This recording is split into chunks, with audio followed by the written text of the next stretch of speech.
Hello and welcome to the round 21 review as the Blues lose to the Pies by a kick.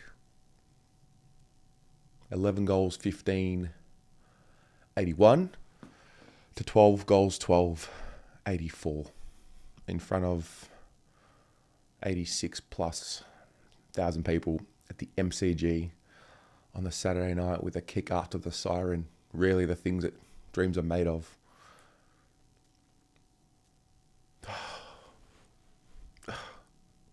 Have deja vu. It's got to be Collingwood. It's got to be Collingwood in a tight one, doesn't it? Still not ready to move on. Still not ready to get through it. Not ready to evolve past it. It's still there. It still lingers. And we find ourselves experiencing heartbreak at the death at the hands of the Collingwood Football Club. It was a very important build-up for many reasons. I mean, you've got narratives around both sides. Collingwood need to win to stay alive. Carlton need to win to find some form, keep in touch with the four. The conversation has shifted away from keep in touch with top two to keep in touch with the four. Now it's going to be stay in the eight. I thought it was all perfectly set up for a response, keep our season alive and in a strong position, have the opportunity to end Collingwood's season. They're a loss away from it all ending.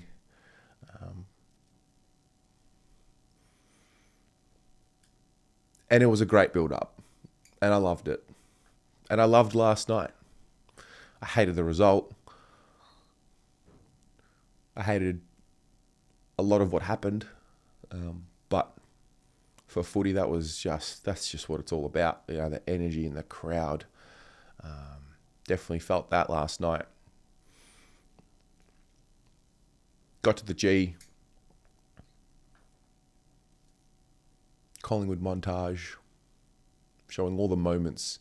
And they had this text that would show up on the screen at various points in the night.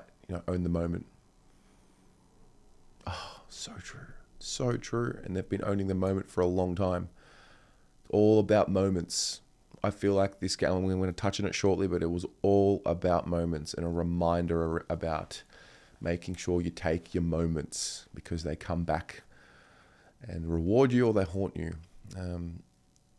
Blues come out, up and about. I was sitting in a bay full of Collingwood supporters. Which, to be fair to them, they were so nice. I was having conversations with them. They were respectful. And they were passionate. That it was a really bizarre realization. It's like we're still stuck in this mentality of fuck Collingwood and this and that, and man, they're so far past that. And that was maybe just the fans that I was, with last night. But whatever. Collingwood come out. Boy, their pre-game is good. Till I collapse playing, elite, absolutely elite. Game starts. I personally feel the first quarter we were the dominant team based on the method of play. But for what happened on the scoreboard, I thought the mentality and the approach and all of it, I thought it was A grade. Can't fault the way that they came out, the Blues, in that game. We kicked 0 goals, 5 before De Goey kicks a goal from the kick in. So what's the balance of playing with the right method and then, capitalizing on that dominance and hitting the scoreboard? Does that completely undo how we are playing in that first quarter? Like, what's the balance in that?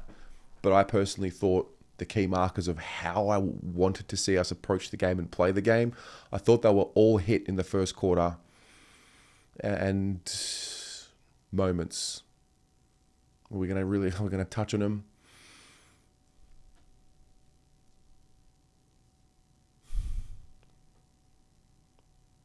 Wow. 0 goals, 5 before a goal. Collingwood. Get to quarter time, Harry kick. I mean, it was so bizarre because the goal that Harry kicks on the siren out of nothing, which was seemingly the toughest of the lot, goes through. But whatever. Get to the second, more moments. Cox gets paid a mark, which was initially called as play on by the officiating umpire, and then the boundary umpire stepped in and paid the mark. Kicks a goal. Elijah Hollands kicks a crucial goal. We get a goal from a Lockie Fogarty smother. I thought it was a bit of an arm wrestle.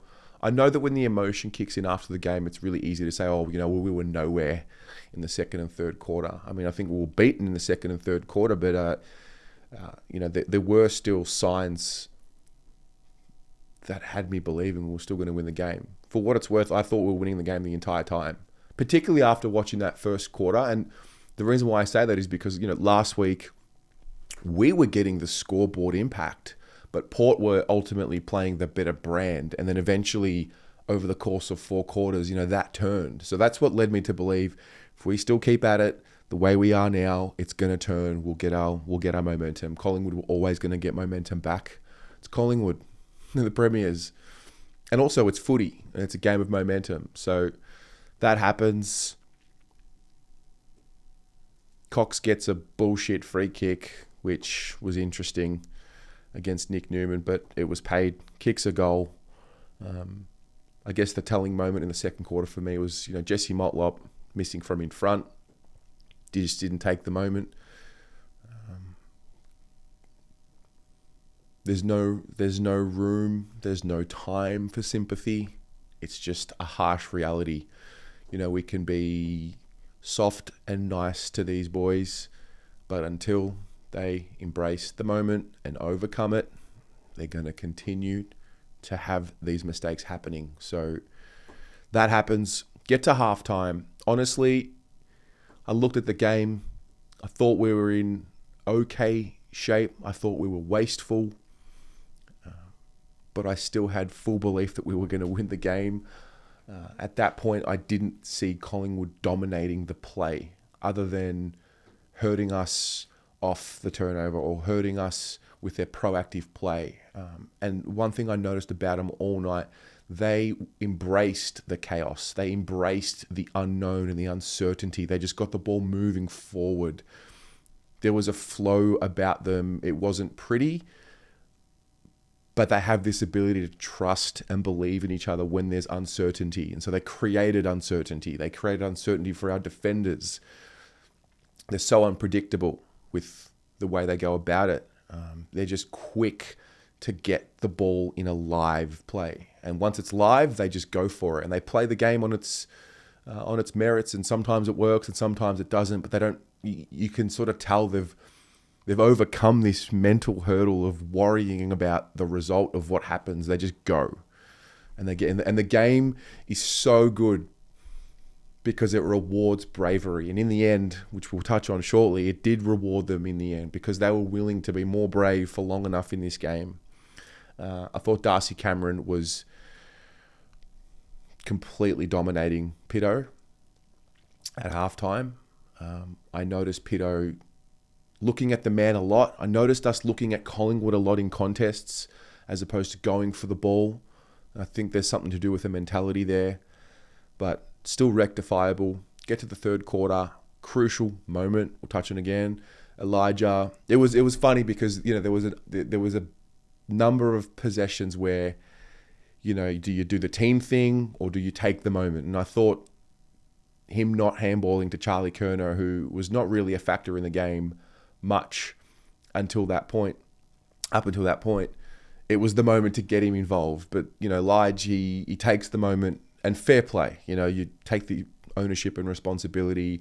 But Charlie Curnow running into open goal, you activate Charlie, you activate the crowd, you activate things, and whatever. It's just another moment. Didn't happen. He misses. On the very next play, we get punished with that Will Hoskin-Elliott goal. And that's the other beautiful thing about the game. When you don't make the right play in the right moment, the game's got a funny way of just rewarding the other team, like almost instantly. Cripps kicks a goal out of a ruck contest on his left. Like the Collingwood supporters around me just marveling at him. I'm marveling at him. We're in the shit at this point. We're struggling. Then the next moment comes. Jordan Boyd stands the mark, forward pocket. I could see it from 170 metres away that Bobby Hill was going to suck him in to look at the mark and make sure that his attention went away from him so we could run around and kick the goal. Jordan Boyd, what are you doing? You turned your back. What is he doing? What? Like, I could see that that's what Bobby Hill was trying to do. We were all watching it, and I actually screamed out, and I'm like, don't fall for it. But again, moment. So you turn your back on Bobby Hill in the forward pocket, lining up for goal. He was always trying to do that. Another moment, more learnings. Like, when is it going to be a harsh reality of like, fucking stop it? Like, focus. Then the Will Hoskin-Elliott goal after that makes it a 25-point Collingwood lead. Pies are moving with speed and instinct. Carlton moving with this. It's like we want to move with a method. And it was very reminiscent of first half of 2023. It's the split second of hesitation and thinking and the inability to play in that fear zone. You know, fear is crucial. You're not going to play without it. Fear is actually an essential element to all of this. Fear is what makes heroes and what reveals cowards. You know, it's the fear will heighten your senses. And that's the thing that I thought we learned. When you step into it, it heightens your senses and it lifts you if you are willing to embrace it. And for far too long in this game, we were just not willing to embrace it. It was safe. It was playing the percentages, which I don't think is a bad thing.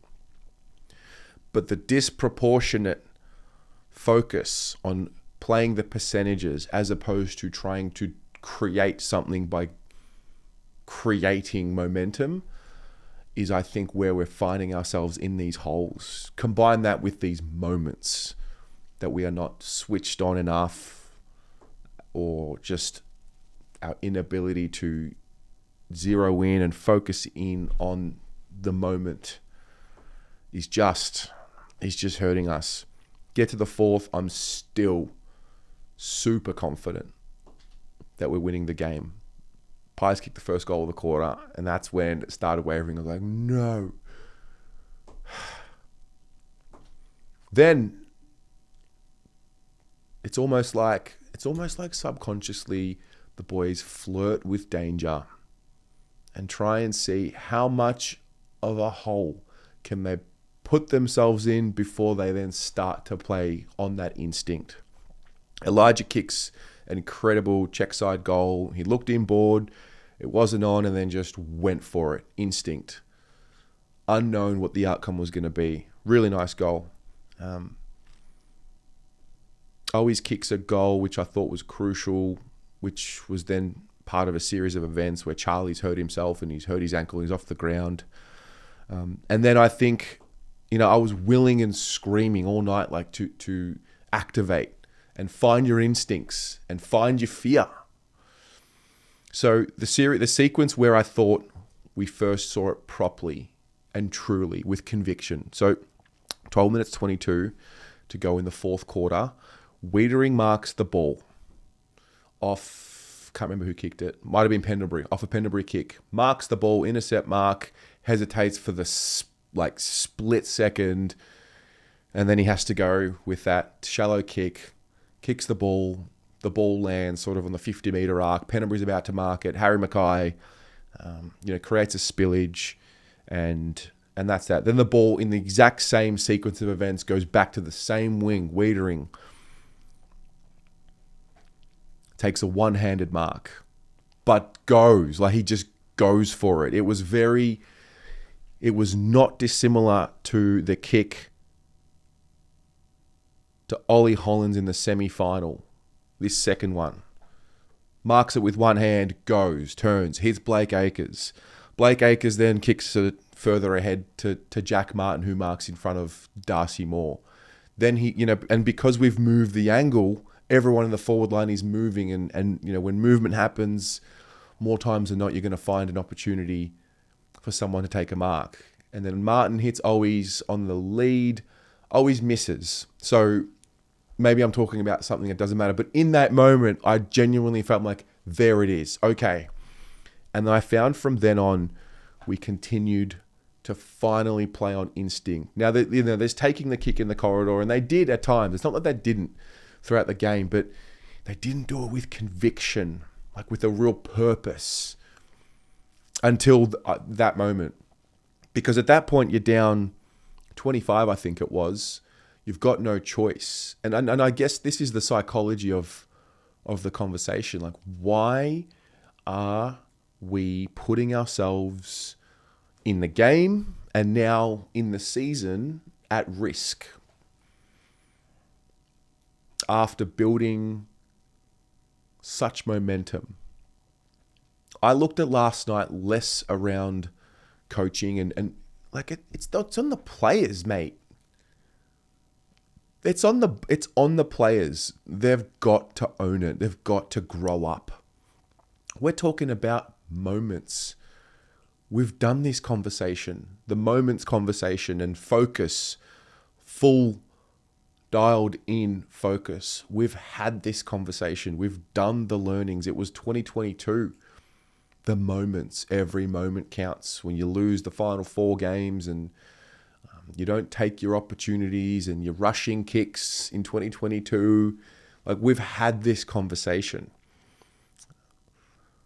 Then you get to the end of the game, for 12 minutes, you play a brave, heroic mentality with your style of football, and you get rewarded, and you get a shot on goal after the siren. And honestly, at that point, I was so sure he was kicking that goal. We've all spoken about it. Who do you want lining up with a shot after the siren? I think a lot of us have said Mitch McGovern over the years, because we know he's got that pure set shot routine, kicks the ball straight. Had my brother, my sister, arm in arm, waiting for him to put the ball through. And imagine what that conversation's like. And that in there is the reality of life and of all of it. What is the feeling like if McGovern kicks that goal? Are we talking about our ability to withstand and absorb, and when things aren't going our way, just keep at it, and then just find a way to win and the will to win? And you got Collingwood season on the line with that one moment, and he sprays it, completely sprays the ball. Game over, Pies by 3. Fair play. Scott Pennebury wins in his 400th game. Guy's a champion. Guy's a coach out there. If you're at the game, you watch how he sets everybody up. They are going... It's going to be extremely noticeable when he's not playing for them one day.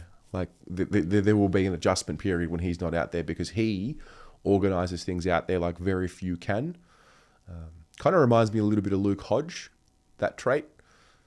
And he's still got time and space and composure. And, there's so many disappointing parts about that last night. But one of the more disappointing parts for me is we've got some players who really want to enforce, and we've got some players who just want to play this tentative way. And, respect to Billy Frampton. But how's he throwing around Harry Mackay like that on more than one occasion? Like, when are they going... Oh, I can't believe I'm about to say this. When are they going to start growing up and sort of start enforcing and playing with authority and conviction? I thought we said this last year. Like, they've got to grow up. And now they're sort of regressing into these behaviours again. And I understand things are not linear. I truly do. And I don't think it is as bad as what it is being made out to be. I think everyone will react in a different way, and their coping mechanism will be different. Some will resort to just declaring the season's dead, and that's okay, because you'll be back if we win next week, believing. or the week after.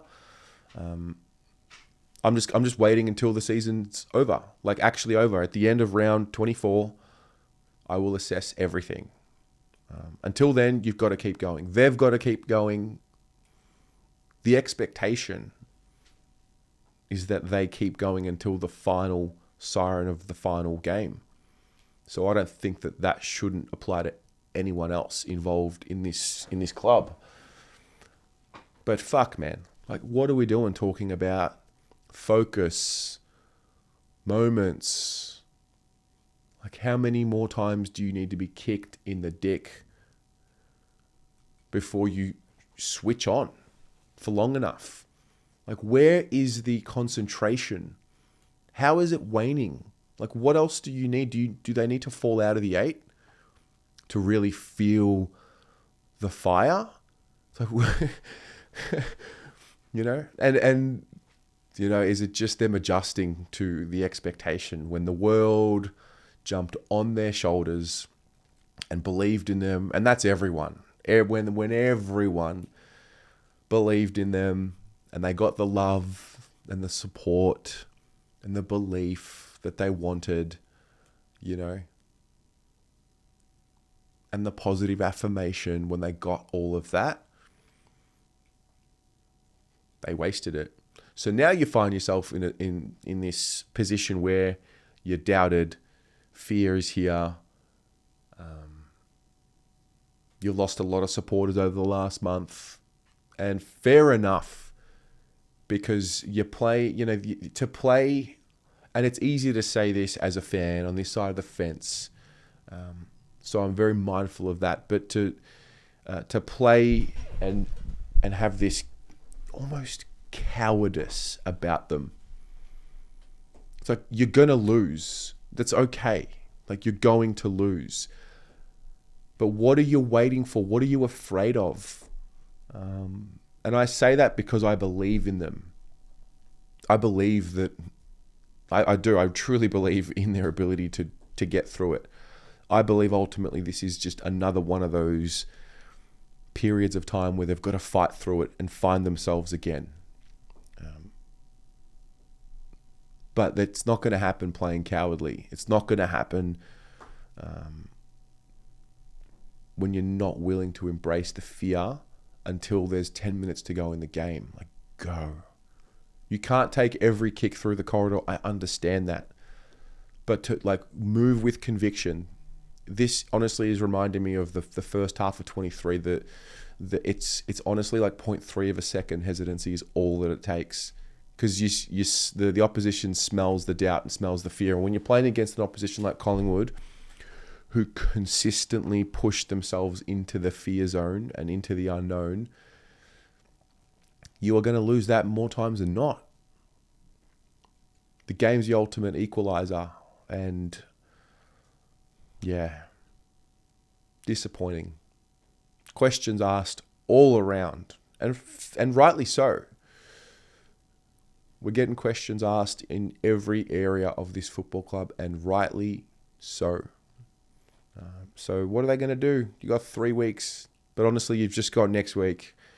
I know we said this last week, but that's all we do have. That's the reality. All we do have is this period of time right now, and they're still in control.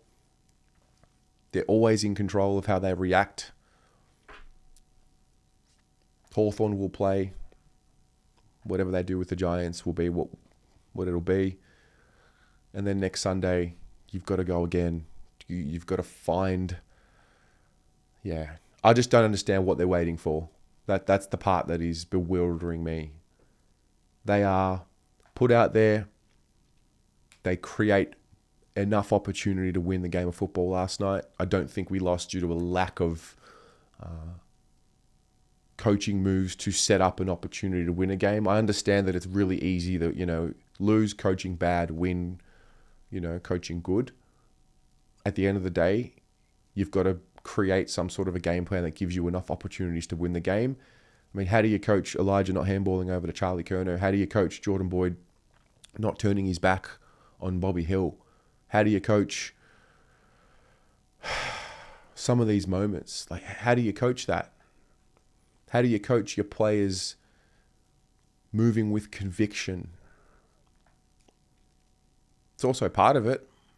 Everything and everyone's got to be put under the spotlight, and it's going to be nowhere to hide. You lose a couple of players before halftime. I actually didn't even realise Cottrell was out before the half. I knew Chera does another hammy. Like, that's just, I don't know what's going on there. Like, that's a guy that, what's out, 4, 5 in a year? He actually did his hammy against the Pies last year before halftime, and Paddy Dale was subbed on. So, yeah. And I guess the conversation that's reared its head over the last couple of weeks is around, Vossi and coaching from the ground. And I guess when you're winning, it's great. It's revolutionary. And I look at the trust in the coaching group and the coaching department. You could have your assistants up in the box overlooking the game. I noticed, and Paul Sebastiani sort of helped bring this to my attention. So after Geelong, we lose, it's close, we have the fight back, and Vossi talks in a way that he never had with this group, like really vicious. And he sort of said, like, that was unacceptable, which I remember thinking at the time, like, oh, that's interesting.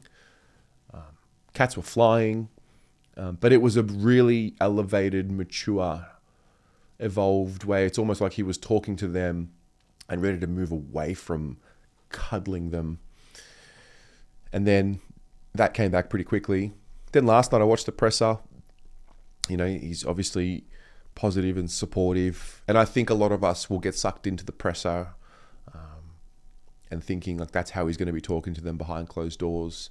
I don't think you need to show in a mainstream media press conference how tough and bold and, vicious you are. Damien Hardwick a few weeks ago says, we've got to grow the fuck up in a press conference. Like, tough talk, that's the world. Look at him now, still losing away to West Coast. Like, where's that tough talk now? So I'm not so caught up in the presser being the complete reality. I'm sure there's viciousness happening behind closed doors, but I do think there is something in there where are these boys still needing a little bit of a cuddle? Are they still needing, when are they going to almost kick Vossi back up into the box because they're ready? And I don't know the dynamics of that. I'm very much speculating, but it is a conversation that's reared its head over the last few weeks. And I just hate the fact that I watched moments of cowardice. Like, that is the worst thing to see.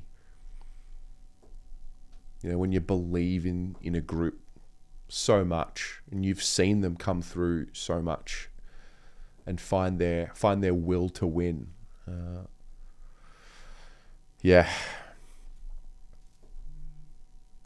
I think the fan cams last night was one of the most incredible pieces of time. Just how we all get together, cope, like emotional, rational thought, irrational thought. And then by the end of it, we all come to this realization that like none of it really truly matters. Like, it does, like we care, but none of it really matters in the context of everything. Like, this is just one giant fantasy that we're all living in. But fuck, it's good. So that's footy. I want our boys to be heroes. I want our boys to embrace the fear. On the other side of fear is the glory. But you have to continue to step into it. So that's that. What about you? What's your summary of round 21? What's your fear like? Oh, mate, season over rhetoric is amazing. 3 games to go. Yeah. But if you believe the season's over, then fair enough. And if you don't, fair enough. See what happens. Chat to you then. Go Blues.